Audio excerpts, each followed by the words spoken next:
ನನ್ನ ಪ್ರೀತಿಯ ಮಗುವೆ, ನಿನ್ನ ಮನೆಯಲ್ಲಿ ಹಿರಿಯರ ಸೇವೆ ಮಾಡು. ಯಾವ ರೀತಿ ಇವತ್ತು ನೀನು ಅವರ ಸೇವೆಯನ್ನು ಮಾಡುತ್ತಿದ್ದೀಯಾ ಅದೇ ತರಹ ಯಾವಾಗಲೂ ಮಾಡು. ಏಕೆಂದರೆ ಯಾವಾಗ ನೀನು ಪ್ರೀತಿಯಿಂದ ಸೇವೆ ಮಾಡುತ್ತೀಯಾ ಅದನ್ನು ನಾನು ನೋಡುತ್ತೇನೆ.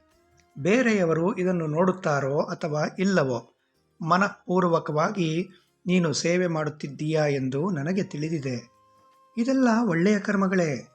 ಇಂತಹ ಸೇವೆಗಳು ನನಗೆ ಬಂದು ಮುಟ್ಟುತ್ತದೆ. ಮನೆಯ ಹಿರಿಯರ ಆಶೀರ್ವಾದಗಳು ಯಾವತ್ತೂ ಕೆಲಸಕ್ಕೆ ಬಾರದೆ ಹೋಗುವುದಿಲ್ಲ. ಭವಿಷ್ಯದಲ್ಲಿ ಇಂತಹ ಪುಣ್ಯ ಕಾರ್ಯಗಳೇ ನಿನ್ನನ್ನು ಸಫಲತೆಯ ಕಡೆಗೆ ಕೊಂಡೊಯ್ಯುತ್ತದೆ.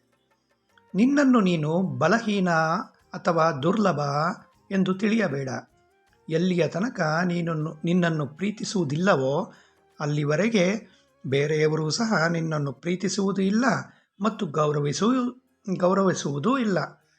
ಈ ಕಾರಣದಿಂದ ಯಾವಾಗಲೂ ಸ್ವತಃ ನಿನಗೆ ಪ್ರಥಮ ಆದ್ಯತೆಯನ್ನು ಕೊಡು ಮತ್ತು ಎಲ್ಲರೊಂದಿಗೆ ಜೀವನದಲ್ಲಿ ಮುನ್ನಡೆ.